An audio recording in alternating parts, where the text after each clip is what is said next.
কিয়ামতের 10টা নিদর্শন আছে বড় বড়, তার মধ্যে একটা হচ্ছে দাব্বাতুল আরদ, জমিন থেকে ফুঁড়ে একটা প্রাণী বের হবে।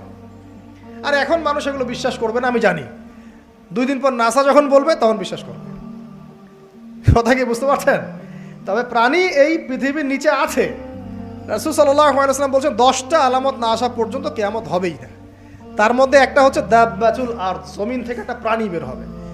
এবং এই প্রাণী শুধু বেরই হবে না, মানুষের সাথে কথাবার্তা বলবে। এবার মানুষের সাথে কথা বলবে প্রাণী। বিশ্বাস করছেন? এখন বিশ্বাস করছেন না জানি, কিন্তু প্রাণী মানুষের সাথে কথা বলবে। আল্লাহ পাক বলাতে পারেন না? পারেন। আচ্ছা, সামনে যান। ওই প্রাণী যখন দাঁড়িয়ে আছে রাস্তায়, এখন এই বালক বলছে আজকে আমি প্রমাণ করে নিব যে আল্লাহর আনুগত্যশীল ওই পাদ্রী সঠিক নাকি ওই জাদুকর সঠিক।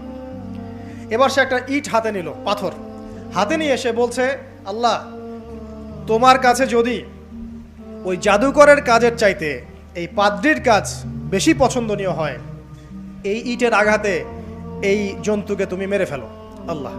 এ বলেছে বিসমিল্লাহ বলে পাথর নিক্ষেপ করলো। নিক্ষেপ করার সাথে সাথেই জন্তু ডেড। তখন তার আইন আল ইয়াকিন, হাক্কুল ইয়াকিন হয়ে গেল যে হ্যাঁ, আল্লাহর কাছে এই পাদ্রীর আমলই সবচেয়ে বেশি পছন্দনীয়। তার আর মনে কোনো সংশয় থাকলো না। কিশোর মানুষ না, কতটুকুই বা বোঝেন নাই? এবার তার মধ্যে একটা ইয়াকিন চলে আসলো এবং সে পরিপূর্ণ মুমিন মুসলিম হয়ে গেল। এবার যখন সে রাজ দরবারে যায়, তার কাছে পেশেন্ট আসে।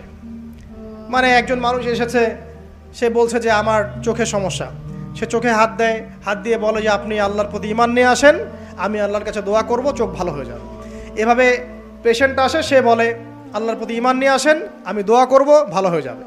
এভাবে আস্তে আস্তে তার নাম এবং খ্যাতি ছড়িয়ে পড়তে লাগলো। যেই তার কাছে আসে সে বলে আগে মুসলিম হন, ইমানদার হন, আল্লাহর প্রতি বিশ্বাস করেন, আমি দোয়া করব, ভালো হয়ে যাবে।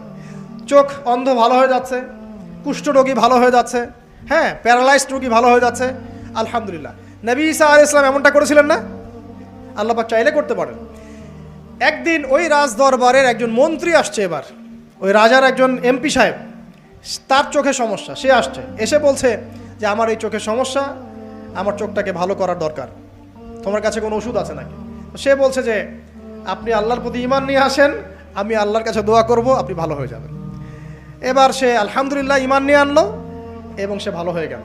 এই ভালো হয়ে যাওয়ার পরের দিন যখন সে আবার ওই পার্লামেন্টে গিয়েছে আর কি, ওদের তৎকালীন রাজদরবারে, এবার রাজা ওকে দেখে বলছে যে তোমার তো চোখ অন্ধ ছিল, কিভাবে শেফা লাভ করলে? তো সে বলে না কিভাবে শেফা লাভ করলো, সে বলতে চাচ্ছে না, কারণ সে আজ করছে যে বললে সমস্যা হবে। তো এক পর্যায়ে তাকে খুবই পিটুনি দেওয়া হচ্ছে, রিমান্ডে নিয়ে গিয়ে কঠিন মাইর দেওয়া হচ্ছে।